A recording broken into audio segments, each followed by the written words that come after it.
Sometimes I'll use an idiom and then I'll only realise later that is only an idiom in Welsh. Like what? Can you Let's see. think of It's one? always hard on the spot, isn't it? Let's think of something weather-related. In English, you would say raining cats and dogs. In Welsh, you would say it's raining old ladies with sticks. Oh, Which I think comes from the noise of it, like it sounds like an old lady on the roof with sticks. I don't know whether there's any sort of misogyny implied in that expression, but I like how different they are. Hello, welcome to Comedy with an Accent podcast. I'm your Taiwanese comedian, Quan Wen. I interview comedians who perform English stand-up comedy but who are not native English speakers, or they can have very distinct British regional accent. This podcast is all about comedy, about accent, about languages, and about the comedy technique. So stay tuned if you're interested. Oh, is that it? There's no something exciting like a clap or just let's start it. You wanted a clapperboard. Okay, let's do it. Hello, welcome back to the Comedy with an Accent podcast. I've moved again. I am in Cardiff in Cymru. I'm in Wales today to interview a Welsh comedian. Normally I talk about the comedian's accolade in a very tacky and conventional way, but for this specific comedian, I want to sing his song to welcome him because I tried to learn a couple of Welsh greetings and I think I sound pretty terrible. So I'm gonna do this. The pound is down, the pound is down. That's not still funding to be found. I got a 2p in my dressing gown.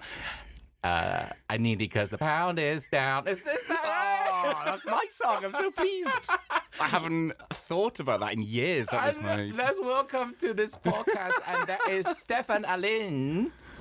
That is absolutely spot on. I know I did my homework. I thought for the Anglophones, you would think here's Steffan Alun, but today we have Steffan Alun. Welcome. Hello. Hi. Hello. Thank you for having me. I feel so welcome in Cardiff because I've been to the UK over 15 years.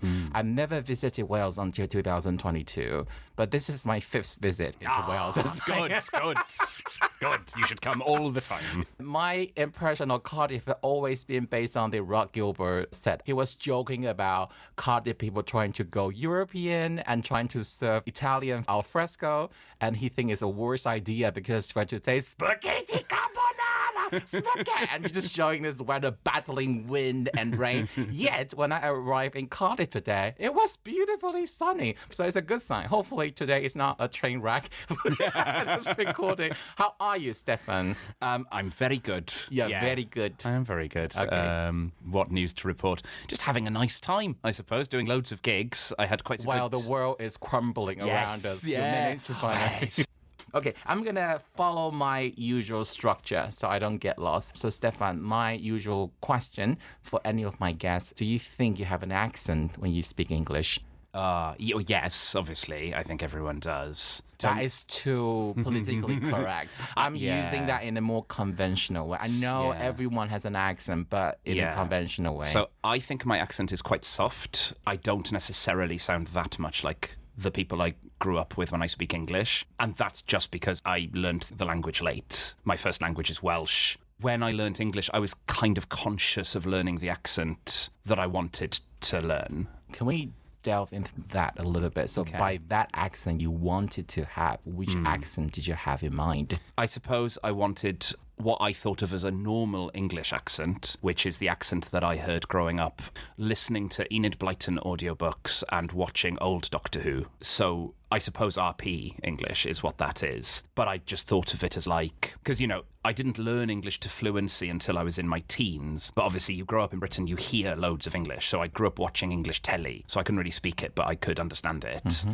So you just end up with an idea of what you're meant to sound like. And because I grew up in the 90s, I think it was already changing a bit, and I think it's better now. But still, mostly, you wouldn't hear that many regional English accents. You would hear sort of middle-class, posh English. And I think I had a bit of... This is embarrassing to admit now. I'm very, very proud of being Welsh and of being a Welsh speaker. But I was so sort of embarrassed about the fact that my English wasn't very good that I at least wanted it to sound natural. So I think you're saying you are old enough to remember a time where the news have one accent. Yeah. Unlike today, every accent is welcome and ostensibly celebrated. I don't think it's actually that celebrated. It's but not. when you were growing up, there was one accent that's expected, RP accent, the BBC English. Yeah, I think if you heard regional accent, it tended to be in soap operas. So EastEnders, you'd hear a Cockney accent. You'd hear, northern accents in Emmerdale or whatever the northern soap. I don't really watch soaps, but that's what you would associate it with. You get regional and more working class accents in those shows. Whereas the stuff I watched, and I watched a lot of BBC's children's output, and a lot of that was because I think a lot of actors would hide their accent in order to get work. It was shocking to me to learn that Elizabeth Sladen is from Liverpool and he played Sarah Jane Smith in the 70s in Doctor Who. Mm-hmm. You would never know it because she just has the posh English accent that every actor would have. But even now, Hugh Edwards, I love Hugh Edwards, Welsh BBC newsreader. He's really, really good. But again, his accent is Welsh, definitely Welsh, but it's quite a soft Welsh accent. It's not... You still hear it and think, oh, that sounds cultured, because we've been trained to think that a certain type of speaking is more cultured. I have two observations on Hugh Edwards. Number one, he personally say that his accent is not the Welsh accent. He talk about the locality of his accent. There's not one Welsh accent. He has a specific accent to a corner of Wales, so he like to make that differentiation. Second, I always wonder what older British ladies think when they watch Hugh Edwards. Are they thinking about the news or thinking about him? That's the genuine... I know what I'm thinking. Oh my God. I'm sorry. This is so inappropriate. There's this chunk of listener from the States. I feel like I need to explain a little bit. So Steffan is a Welsh speaker. He's from Wales, part of the United Kingdom. Welsh is a language. Welsh is not a dialect. And it's not just because it's a political term. Welsh belongs to the Celtic or the Breton language is completely different from English, which is a Germanic language. So in terms of grammar and spelling, in a lot of ways, it's a complete separate language from English. Now, you kind of implied it, but you didn't say it specifically, but I heard it in an older podcast episode you've done. You were first a Welsh speaker. Yeah. And actually, you didn't learn English until well into 12 and 13 years old? I always say that I was 15 when I became fluent, but obviously the nature of learning a language is a lifelong thing. And so I started getting formal lessons when I was 7. Mm-hmm. I was really bad at it, because no one anticipates your English being that poor if you've grown up in the UK at the age of 7. And I didn't see it as useful. I didn't realise there was much value in it, because everyone I knew spoke Welsh. My family did, my friends did, my school, my social life. So I didn't really put my all into it. And then by my teens, there were just a lot of cool people I wanted to be friends with who wouldn't speak Welsh socially. And, as a teenager who wants to go to the right parties and whatever, you go. There's now a social aspect to this. Did you feel like a vegan that was forced to eat meat just to no, because get invited to certain parties? My wife has learnt Welsh as a second language. So is she English? She is Welsh, but she wasn't taught the language from birth. So she's sort of the reverse of me in a way. Mm-hmm. She grew up around it and has learnt it and is fluent now. So the irony of it is I grew up as a Welsh speaker. She grew up as an English speaker. But if you have a question about the English language, you might be better off asking me. If you have a question about the Welsh language, you're better off asking her, because we have better knowledge of the language we had to learn from scratch. Yeah. Because we remember learning it as an adult. I hope it's not too rude, but does your wife have a slight English accent when she speaks Welsh? No, she has what I would call a learner's accent. A learner's accent. There is quite a distinctive learner's accent, I think, because there's only so many Welsh teachers. You can definitely tell that she's someone who has learnt it, but I don't think that's a bad thing, obviously. It is not a bad thing, but I'm trying to say without any judgment. Yeah, I think there's loads of stuff like that. In the same way, when I speak to you, I think, okay, you sound like you've learned English as a second language to me, because it's not anything that's in there, it's something that isn't there. There's a certain, something happens when you have a language from birth. There's a certain fluency of speech. It's very hard to describe, but you can tell it when it's there. I think it's if someone, say, get into a fight, whether you're fighting with your body or with an extra weapon. If you learn a language later, even though you do it very fluently, you can use the weapon really well, but it's never part of your body. That's my personal perception. A lovely idea. Yeah, I think that's true. And a compliment I get fairly often is, a lot of people will tell me that if they didn't know, they would never guess how late I learnt English. Yeah. And I think that is because even though I didn't learn it until late, I was exposed to it really early on. So I think I sort of incorporated the rhythms of it and the flow of it. That said, I can hear it. With every English word I speak, I can hear me going, as you say, that's a tool that's not part of my body. I'm choosing to use these words. I'm thinking in Welsh right now. And that is an actual follow-up question I had, because in my episode title, I will always put down where the guest comes from and what language the guest speaks. Some people learn a lot of foreign languages, so my rule is I will limit it to the guest mother tongue. So if someone is proficient in English, but they learn it later, I don't really count it as one. Yeah. But if the guest is from India or from Singapore, it's a language they use daily, then I will count it. Yeah. So my question to you, because I heard you on the other podcast, you described your first language being Welsh, and you specifically said that you think in Welsh. Yeah. My question is, do you think English is your semi or the second language, but as good as a mother tongue, or is quite different enough to be just one of the foreign language you speak really, really well? I think I have mastery over it, which I don't have over any other language I speak. If I speak in French, it's much more awkward and broken. I can get by, but it's not great. Whereas English, I'm a stand-up comic. Most of my gigs are in English. I think I am every bit as good as first language English speakers at using that language. Yeah. Even though, as I say, I think there's something as a second language speaker that you never get. There's a certain something that you can't acquire if you didn't learn it as a child. But I do think I've got mastery over it. I know precisely what word I want to use, and I can do that extremely quickly. Let me press on this a little bit more. Okay. If English is not that natural, sometimes there's a little glitch, even though it doesn't happen very often.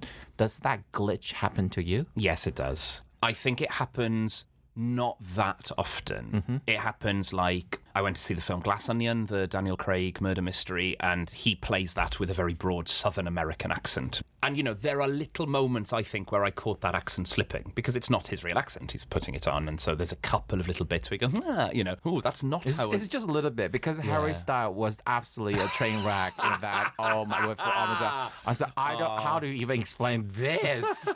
It just shows that if you're good looking enough, you can get away with a lot of things. I'm sorry for being a bitch, but... Absolutely. Watermelon sugar high! Sorry. You can get away with so much if you are extremely good looking.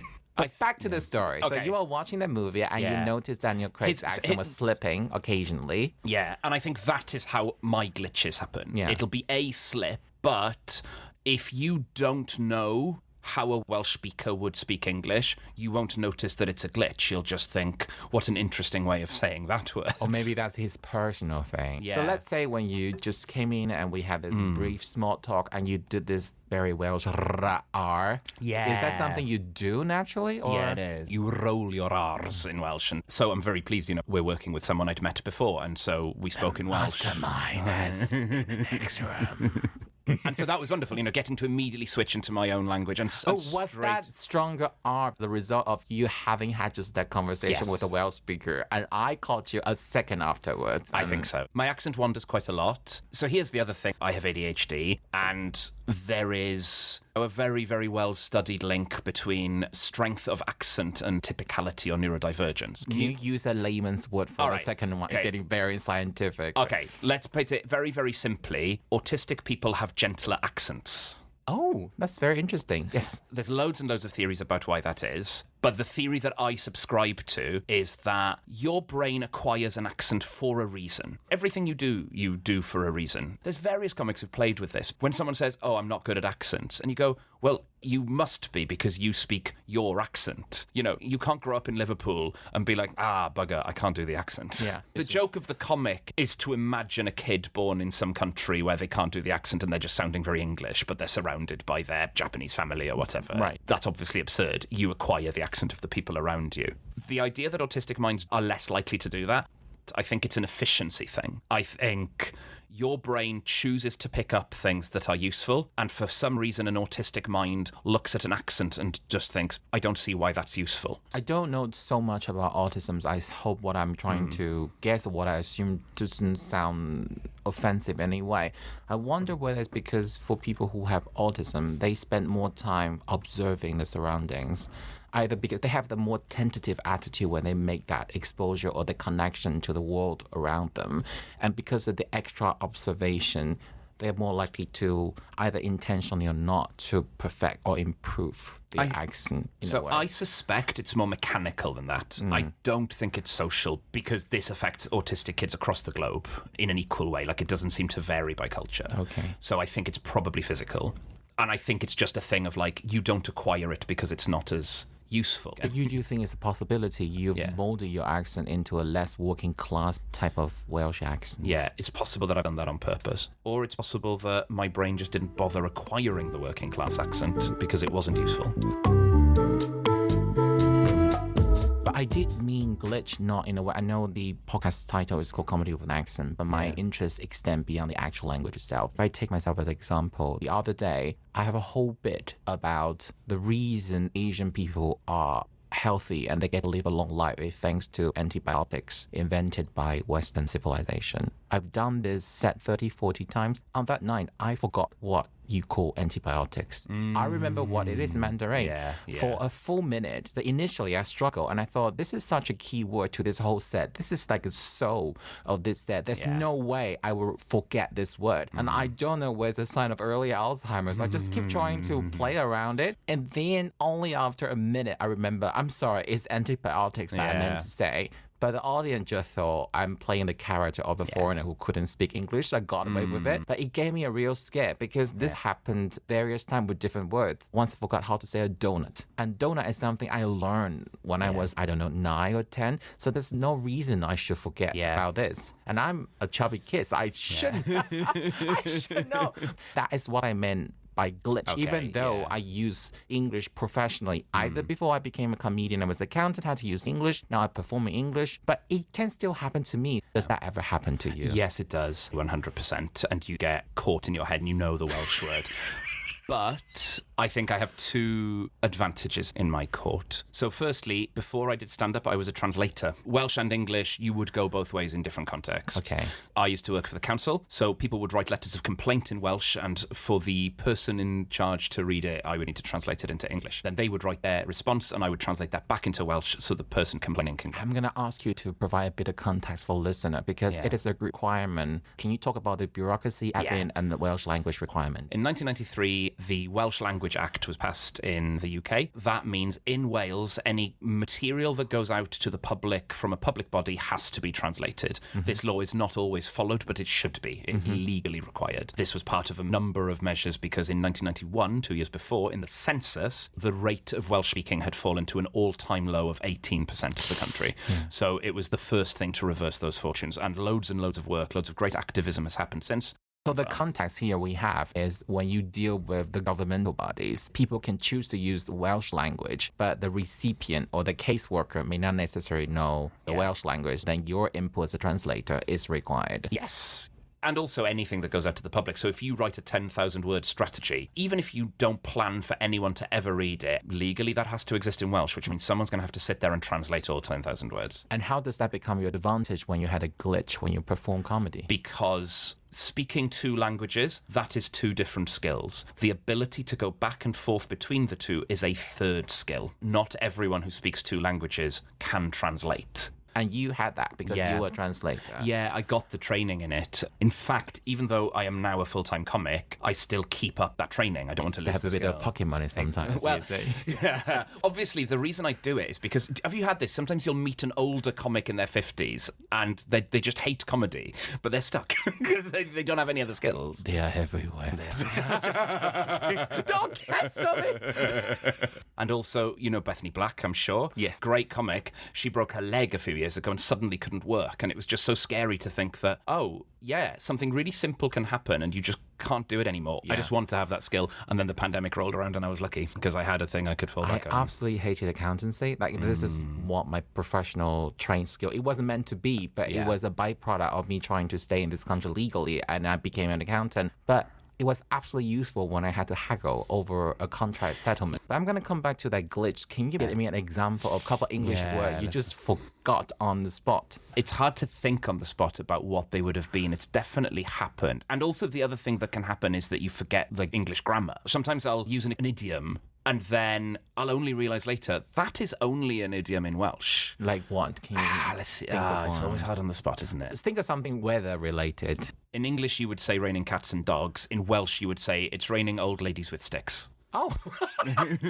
Which I think comes from the noise of it. Like, it sounds like an old lady on the roof with sticks. I don't know whether there's any sort of misogyny implied in that expression, but I like how different they are. You know, the funny thing about it rains cats and dogs is like the top number one idiom we were told that we have to memorize and learn. Yeah. And then when we actually go to an English-speaking country, we say it all the time. People are like, we do have this expression, but we don't say it all the time. We were told this is the number one expression you need to learn. It is why podcasts are so great when they are like just a conversation off the top of your head. Because you listen to the podcast when you're distracted, you're doing the dishes or you're on a train, you know, there's things to be doing. So you don't want the information to be too dense. I just noticed a glitch. You say there's things to be doing, but things should be done. Things should be done. But is that the Welsh grammar? Oh my God, I was so rude. I was No, I love it. literally pointing out like, you don't know how to speak English. Okay, so what did I say? There are things to be done, whereas I said there are things to be doing. Mae 'na bethau i'w gwneud. Yeah, so that's the Welsh. Is there the past participle concept in Welsh? That's a big word, I don't know. All right, some people are going to switch it off again. The original topic is when a glitch happened, you have a couple of tools at your disposal, and the first of them was that you do translation. Yeah, you've got a good memory.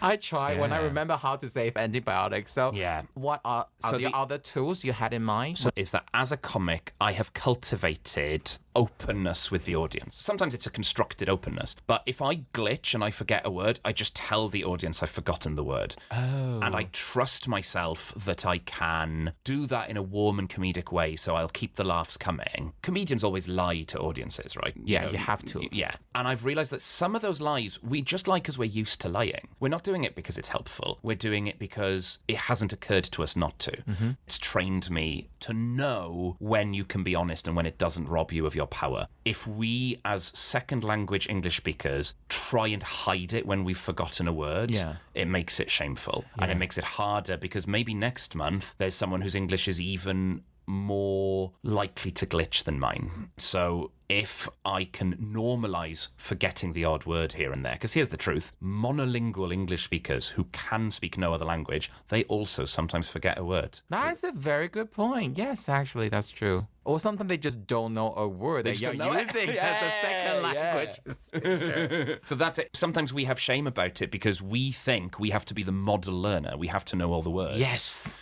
But, like, they don't know all the words. No, initially, I always felt very hurt when someone pointed out my accent or criticized or just make a little... I don't think they were making a mockery, but they were mimicking how I pronounce certain word. And I'm just like, I'm trying my best to make my English as neutral as possible, right? This is very hurtful. But then I realized once I own it, it's like, just say, you know what, guys? I know I have an accent. I'll try to make it as understandable as possible. But just be aware I have an accent. I'm aware of it. And let's get going. And they just make it so much easier. Performing no longer becomes this dangerous, would I be pronouncing sound horribly wrong? Because I know I can deliver funny, even though I have an accent. And that makes it so much more peaceful or normal relationship I have with performing comedy in English. My favourite gig to do in the world is the translation gig. I'm doing that tonight. I thought you say it was Quentin Leopard in the old comedy episode. That is the second best.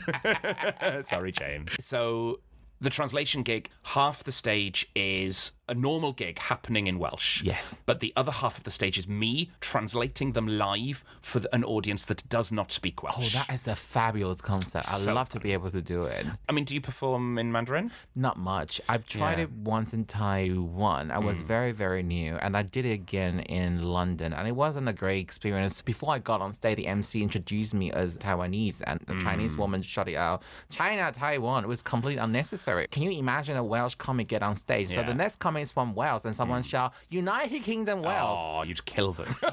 I just thought, you know what, lady, this is unnecessary. So I don't want to perform to Chinese. That's why, despite my accent, I'm working my ass off to perform to English-speaking people because I need you guys. At least you let me talk what I think. Well, I will say this, right? So I do loads of Welsh language comedy. It's important and I think it's culturally valuable. Selfishly, I would love to never perform in Welsh again because performing to my people is really, really difficult. Is it because you're used to compose or think comedically in English first? No, I think I was going to say I'm funnier in Welsh. That's not quite true. I'm better at using the Welsh language. But the problem is you're performing to your people, so your relationship to them is different. Yeah. If I perform to English speakers, if I make a sweeping statement about Wales, they will assume I speak for all Welsh people. If I make that same statement in Wales, most of them are going to go, no, it's not. They know me. But also, because Wales is quite small, we don't really have a concept of, although there are famous Welsh people, we don't get starstruck by celebrity because we feel like we're one big family. So if there's a Welsh speaker, we feel like we know them. Like a Welsh speaker who'd never met Hugh Edwards would never be starstruck by him. They would go up to him and say, hey, Hugh, how's it going?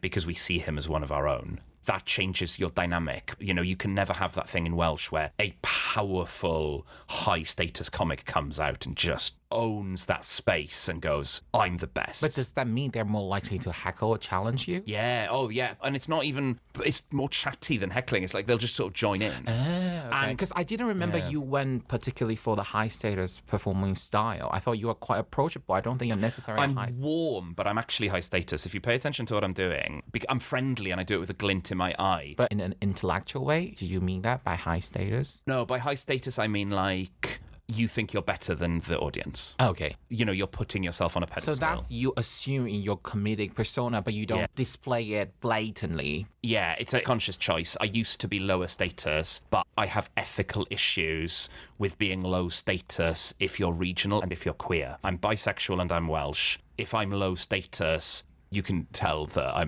really believe in Hannah Gadsby's thing about self-deprecation is humiliation when it...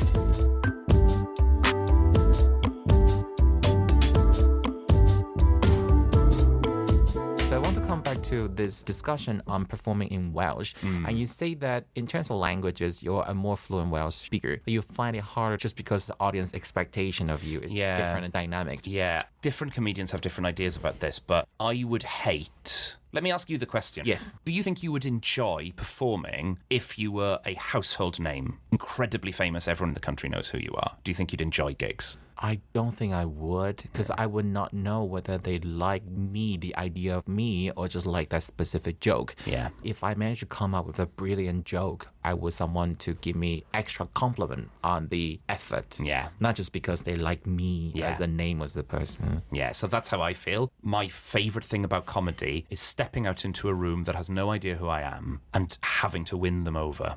I love that exciting tension in a room. And I love it when the gig is a bit suspicious, especially weekend gigs, big clubs, because a lot of those people in the audiences, they wouldn't go to a theatre to buy into a full show, but they'll come to a comedy gig on a weekend for a laugh and get hammered. And so when you step out onto that stage, all right, go on then. There's skepticism. They're not sure if you're going to be funny because they don't know you yet. There is something so satisfying about convincing them that you are funny from nothing, using nothing but stories you've pre-prepared. Oh my God, you're making your life so much more difficult. I don't particularly enjoy that. I'm more into the ideas that you get me. Yeah, fine. Yeah. I enjoy my sense of humor. But you are saying Welsh audience may like you because you're one of them. You don't want that to happen. Like is the wrong word. They just have expectations of me. Right. Firstly, a lot of them literally know who I am because in Wales, in Welsh, I do TV, I do radio a fair bit. Often people just know who I am before I've even stepped on stage. They've seen your face somehow. Yeah. They vaguely recognize you as a minimum.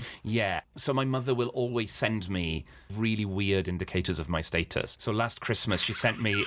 That's just such a motherly thing to do. She sent me a screenshot of the BBC's website's Christmas quiz where I was a wrong answer for one of the questions.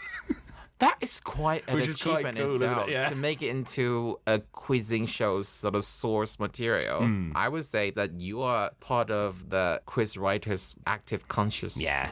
Yeah, that's it. It is nice. You realise, okay. Or like she sent me it was an advert for a magazine, but the specific issue of the magazine they used to sell the subscription had me on the cover. Oh. So it was like... I didn't realize you're such a This Morning level of... I don't know how to describe it. Yeah, well, I mean... Hello Magazine type of existence. Well, that's it. Like, I'm big in Wales, but not even Wales, just like the 25% of people who So speak how do you it. introduce yourself? So Steffan Alun, the Hello Magazine comedian from But this is how your brain works, right? Because you think about the figures. You go, there's 3 million people in Wales. If you're big in Wales, that's not nothing. But only 25% of those speak Welsh, so you're down to 750,000. But of those, only about half of those actually engage with Welsh culture. They speak it, but they don't watch Welsh telly or listen to Welsh radio or read Welsh magazines, so they won't know who I am either. So you're down to about 300,000 people, and of those people, some of them will be too old to be into my comedy, some of them might be too young. You've done the math. You think that the active pool you can get to become your comedy audience in Welsh it's going to be rather small-ish. So you will see a lot of similar faces. I think, yes and no. But then obviously I'm diminishing it because when I do Edinburgh, where most of the audience is not Welsh speaking, I see a lot of the same faces there as well. You know, it's people who've seen me in shows before and they know. You've done gigs for more than a decade, so you have your following. Yeah, so I'm inclined to play down any success I have in Welsh because that feels less real. Like, there's only 30 comedians in Welsh. Of course I'm popular. There's not enough But I get what you say, because the original question is, why do you not enjoy performing in Welsh as much as in English? And you say that because you don't quite have a neutral state. That it just feels a bit restrictive. And as a comedian, you want to have that room of maneuver. Yeah, that's it. I know what my best 20-minute set is, but I don't like doing it because I'm worried that everyone in that room has seen it 1,000 times already. Right. So you try and write new stuff, but it takes ages to get new stuff to be good. But there aren't enough gigs in Welsh to practice and rehearse. I feel like when I perform here, I need to address their expectation of me as a foreigner and as a minority. And after I have done that, I can go on to do something else. And they don't have enough knowledge of Taiwan. They don't have enough knowledge of different countries in East Asia. So I have to be overly simplistic to the point I hate what I do. But if I do any more nuances, they won't get it. And I have to compromise so much, especially when I do a club weekend night. If I can do that in front of my home crowd, I would actually appreciate it. But that's because I've not done it much. Maybe when I have a chance, I will think differently. You might do it and feel like, oh, actually, this just feels strange because you've created an act based on being special. But the things that make you special, some of those are racial and some of those are cultural. And those things aren't special to your people. No, but that's something I actually try to avoid in an instance. I don't want to just go on to say, hey, so that's true, actually. Asian people are like this in the eyes of you white people. That's something I hate so much. But I have to do it. If I don't do it at all, the audience will find me really odd. I like to go into my observation, do dirty jokes. I'm just a dirty gay boy, but I can't go straight into that. I always have to meet the expectation and say, okay, are you going to talk about you being a minority? Because this is what you're supposed to do on the lineup. You know, part of the point of comedy is that it should be effortless to watch. It should be really easy. It shouldn't feel like theatre. The time should fly by. Yeah, but my point was it has to be club funny. Yeah. But there are different type of club funny jokes. So as a minority act, if you just want to achieve club funny by saying, we love a dog burger, yum, yum, yum. And that's something I find extremely irritating. But I know there are minority acts of East Asian heritage that would do that. I can't call them out. Probably even did it once or twice in the past myself. But when people overplay that stereotype, say, oh gosh, she's not helping. I had this horrible image of this comedian on stage singing a song to say how small Chinese penises are for like a whole minute. And keep saying, smalls. Yeah, and I do feel that way with Wales as well. Remember when you MC the Comedia gig, and you just kind of mentioned you're from Wales. Someone then shouted Sheepshagger. How did you feel on that night? I mean, it's fine, isn't it? I quite like being heckled because I think something that knocks me off my perch is better for the rest of the audience. Right. So I wasn't hurt by it. And also, if you're a Welsh speaker, you are from a little safe bubble and you carry that with you. You can't be hurt by someone shouting Sheepshagger because you're like, you don't know anything. You don't know anything about my culture. I'm going to go back to my country. I am going to spend time with my family. I'm going to talk to my mother about a Welsh language crime novel I'm reading. I'm going to find out what my cousin's up to at the Eisteddfod this year, the big festival of culture. I'm going to watch Welsh language news and see what the Senedd, our government, is doing. The idea that you can reduce me to the agricultural stereotype, I'm immune to it. I'm from a city. Shrug. It's meaningless. You're not shouting Sheepshagger because you've recognised something real about me. You're just doing it because it's word association. You've heard Welsh, you've said Sheepshagger. You're nothing to me. But what I picked up from you, the keyword for me is immune. That means it's not that in absolute term it had no impact on you whatsoever. It's very long time ago, it might have had an impact, but you build up enough resistance to not let that affect you. Yeah, I think that's true. So I think I know what my pressure points are. And I try and not have them. I used to have pressure points about my sexuality. You know, if people would be homophobic to me, I would find it really hurtful and really hard. And now I don't care. So I can't be hurt by it. Same with my nationality, same with my language. So let's say if you are performing in Wales, you can expect it's extremely unlikely the audience will just shout that stupid Welsh stereotype, Sheepshagger. That means whenever you cross the border to perform in England, there's a little bit of breathing you have to do. You get your jab. Yeah. So, right here, I'm back in England again. This is what I might expect to happen. So that jab, what is that like, that jab? There must be some mental preparation, whether you do it intentionally or subconsciously, what the thought process is like. Yeah, I think it is subconscious, and I think it starts way before I'm on stage, because it starts as soon as I'm in the green room and I'm talking to the other acts. Let's talk about that Comedia gig. I'm in Brighton. That's who I am today. I'm the person who's in Brighton. Let's do some Brighton stuff, like pop out to the shops, walk on the beach. So I try and do that when I have time. And if it's a flying visit and I don't have the time to immerse myself, at the very least, I talk to the other acts on the bill. And what reminds you that you are no longer on home turf? Was that feeling strong? Well, you're just away, aren't you? You're away from home. There's just things that aren't there, and some of them are obvious and some of them are subtle. But let's say if you're away from Swansea, you're not at home. But what's the difference between coming to Cardiff to gig and then going to Brighton or London or Manchester to gig? So in Cardiff, cash machines still provide me with a Welsh option. Just little things like that. It seems subtle and it seems silly, but it's real. Signs are bilingual here. In Cardiff, walking here to the studio today, announcements on the trains are bilingual. You're walking past signs. So, like, I'm just seeing and hearing my language everywhere. And you bump into people, and sometimes it's people you know. Sometimes it's, again, this is a nice thing about being quite well known in Wales. Sometimes people know who you are, so they'll strike up a conversation with you in Welsh. There's a certain culture to the way that you connect with people. So as soon as you're in Brighton, you're just like, that's not going to happen. No one is going to do that to me here. And you're not going to be accommodated. Like, it's really weird to be in a supermarket and those self-service checkout machines, and you can't switch it to your language. And you just pause a minute and go, oh, there's some companies that do. So McDonald's, and I know McDonald's isn't a good company and maybe I shouldn't eat there, but the Welsh language option is an option in all their UK branches, not just the Welsh ones. So, like, if I'm getting a shameful McDonald's at the end of a gig in Brighton, at that point I can hear the Welsh. The translation isn't great, but it's good enough.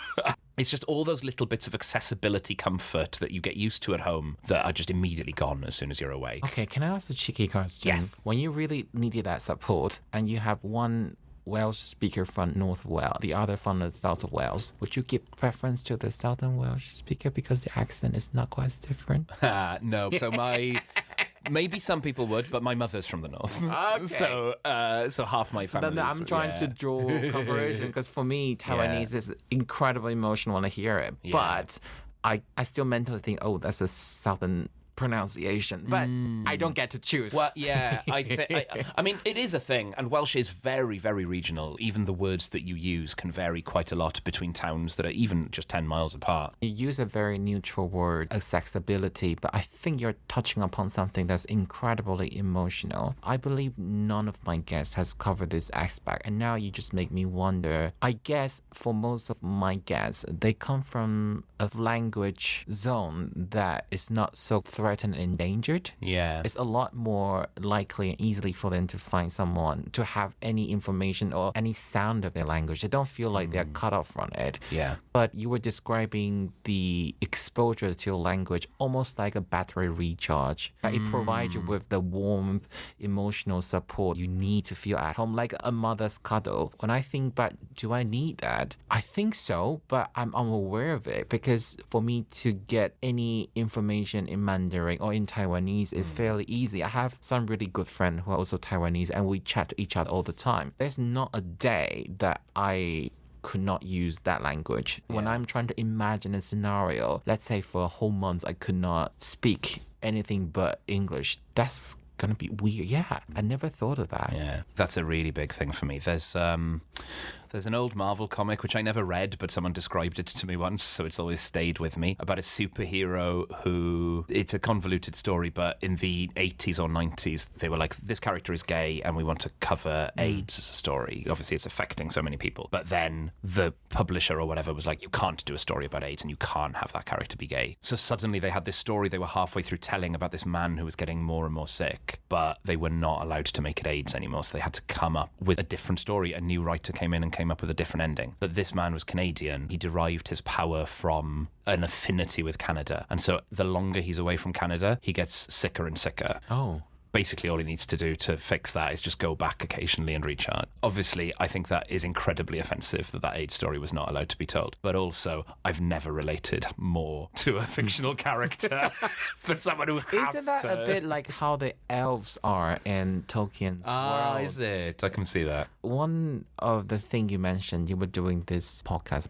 you say a joke in Edinburgh didn't work. And you say that I'm trying to put on my most professional accent just for you guys. And you notice that the only people that laugh are the non-native English speakers. Yeah. And before you can finish your story, she went on to talk about whatever she wanted to talk about. Okay. Yeah. Can I ask you about this specific joke you cut off from Edinburgh? Ooh, so this is going back a few years that I recorded. That recording was 2016, so it was early Edinburgh you did. Okay, so that's my first full solo show, I think. God, how well can I remember that? I'll talk about that. So my first Edinburgh show was secretly about language. And so my first Edinburgh show was disguised as like just silly observations about my childhood. But really it was about me trying to work out if the Welsh-speaking kid that I used to be would be proud of the adult he'd become, particularly because that adult works predominantly through the English language. I visually in the show kind of imagine talking to myself as a child, but of course that child can't understand me because he doesn't speak the language that I do stand up in. And so I anticipated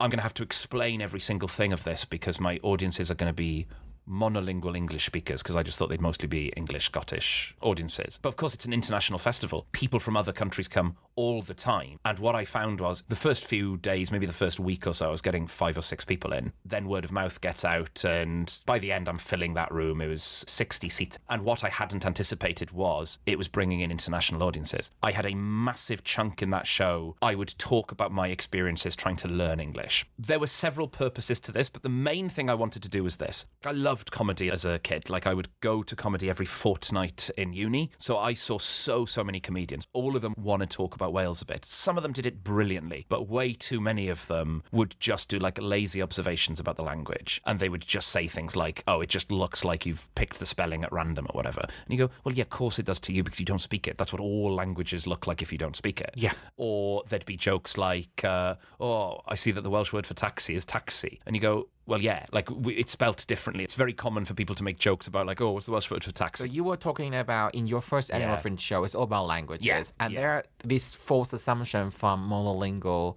people who only speak one language, making that, oh, why is it like that? Yeah. You know, when Seinfeld had that special, he had a whole bit about why am I on the bus but in the taxi? And I just thought this is only funny to people who never had to learn another foreign language because that's our lesson 10, preposition, and that's it.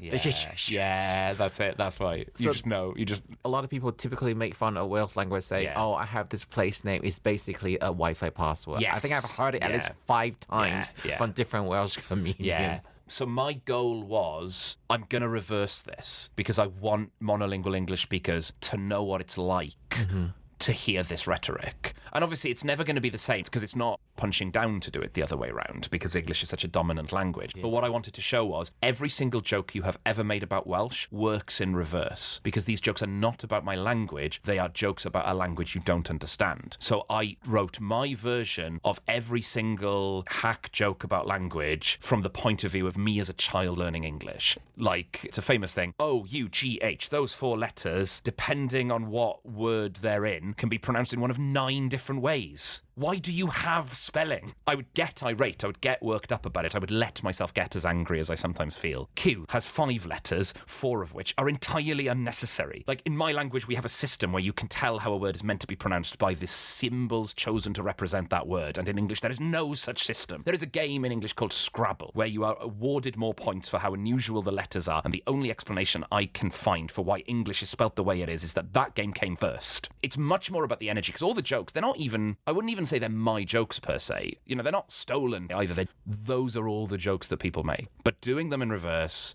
suddenly you would feel it. That's when international audiences were like, whoa, because they've come to see what they see as a British actor speaking in English. So to suddenly hear that person cut loose and express this frustration because we don't allow ourselves to feel it. You want to assimilate. You want your English to be as good as possible. And sometimes you just want to go like, do you know what, English speakers? You. How did it go down with the few monolingual English speakers in the crowd? They loved it because if you are part of the privileged, bigotry is funny. That's my question, because I think you have a little clip on your YouTube channel. They must be from this show. Must be that show, yeah. My first thought was, is it not too techie or too hard as a subject for the audience? Because I sometimes make jokes about languages, and I know for some clubs I absolutely keep it to myself. I have a whole joke about people don't understand what an adjective is, for example. So it's so late in the show that people have got to know me by this point, and so they like me, and also they know that it's coming from a place of pain. It's on brand and it's consistent with the message of the show. And also they know that I've earned the right to have this perspective because it hurt me. So a lot of that show on some level is about what it costs you to not speak your country's dominant language, but also what it costs you to force yourself to learn it and engage with it. Because there's a cost either way. You know, either way, it takes a toll on your soul. There's a big battle in Wales to get more funding all the time for the Welsh language. It gets cut all the time. This is why there's a new study showing that the Welsh has diminished, in my opinion. The reason that's happened is because it's been underfunded for another 10 years. I wonder why. Who was in charge in that time? And more to the point, we've also just had a pandemic. When a language grows, when there's more speakers of it all the time, parents who don't speak it are sending their children to Welsh language school. And when there is a global pandemic that means the schools shut, kills it. Kills the momentum. It means that kids who would have gone to school and learnt Welsh didn't. And it means kids who were in the middle of learning Welsh have that period of their lives interrupted and they don't pick it up. I just hope in the tide of long human evolution, it's just a short hiccup and all the best wishes to Welsh language. I don't want to sound like hackers insincere, but I didn't expect this recording to go this way. Tons of questions I didn't ask, but I don't think you're quite just a comedian. I think you're a poet. I don't know whether it's your personal thing or it's because your embrace of the Welsh language has so much richness, that energy. It's just like deep-rooted inside you. I don't want to portray this stereotypical image, but they say Welsh is the language of song. And anyone want to know how Welsh sound like, I recommend you to find out a singer called Rhod Lewis. She covered pop songs into the Welsh language. Absolutely beautiful. I think she's big on TikTok. To finish this podcast, I'm going to ask you a question. So, I've heard this joke from more than 3 Welsh comedians. What is the actual translation for microwave in Welsh? The translation of microwave is microdon, but when the microwave was first invented, a generation of grumpy people who were like, oh, what's this? This is nonsense, including my grandfather, dismissively called it a popty ping, which is literally, popty is the word for oven, so it's the ping oven. Right, so that joke wasn't particularly untrue, but it's not true. Yeah, it's a joke. It's like a funny thing we say. Thank you for finally clarifying this point. How can we find you on social media? Well, if it still exists by the time you hear this, I am on Twitter at Stalin, Stalun. That's probably the best way. I do have, like, if you're on Facebook, I have a thing called the Steffan Alun official group. So, like, I'll put my big tours and shows there. No Instagram? I am on Instagram, but I just use it for photos of nice walks. So yeah, I'm Steffan Alun on Instagram if you want to follow me there, I suppose. Okay. Also, maybe check out my podcast, which we haven't recorded any new stuff in ages, but I think it's really good, which is called Rats in Boiler Suits, the Torchwood podcast. So me and my friend Kim, who are both Welsh and bisexual, talk about the most Welsh and bisexual show of all time. I'm sorry, I don't know how to end this podcast because I've been taken to a very emotional state. So I'm just worried about how to edit this episode because we had a 2-hour recording. I'm supposed to cut it down to 40 minutes. But good luck to me. Wow, all right, I'm going to thank Steffan Alun, but for English speaker, you might think it's Alun. So Steffan Alun for coming on to the podcast for a wonderful episode. Thank you very much. Bye.